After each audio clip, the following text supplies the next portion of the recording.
Mayong hapon guys no, amo na sa quality checking no karon ang mga bags nga i-out karon sa shop no. So mao din na siya guys no ang mga kuha na mo ay fin bag, na DJ controller, mga guitar bags no. Mo na amo gining ginasiguro na quality jud ni ihatag sa customer para di may mabalikan no. So natay mga daghang i-out ron like bass guitar, electric guitar, acoustic, free diving, mga inana nga klaseng bags ron no.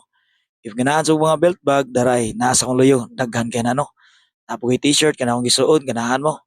Usually mga customized gyud among ginabuhat diri sa shop no nga ganahan sa trip sa mga customer. So nag-ship out sad mi og worldwide, nationwide, pwede pod Asia, pwede pod sa Europe no. Okay, so si UB King guys is located at Sangit Gate, Barangay Paho, Lapu-Lapu City, Cebu, Philippines no. So daghan nag-ingon nga layo daw mi. Kamo na lay bahala kung ganahan mo order og layo o nga mo'y dool ya makita mas mayo. Okay? So salamat kayo sa issue pod karon medyo gubot kay rong Pilipinas no.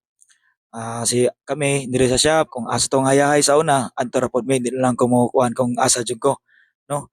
Kay daghan ta mapaul na mga customer, daghan ta mapaul nga mga kaila.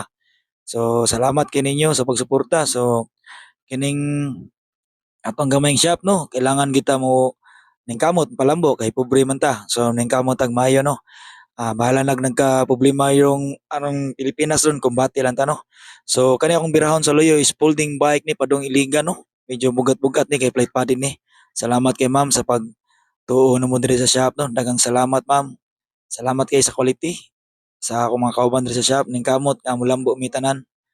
Dagang salamat, rock and roll.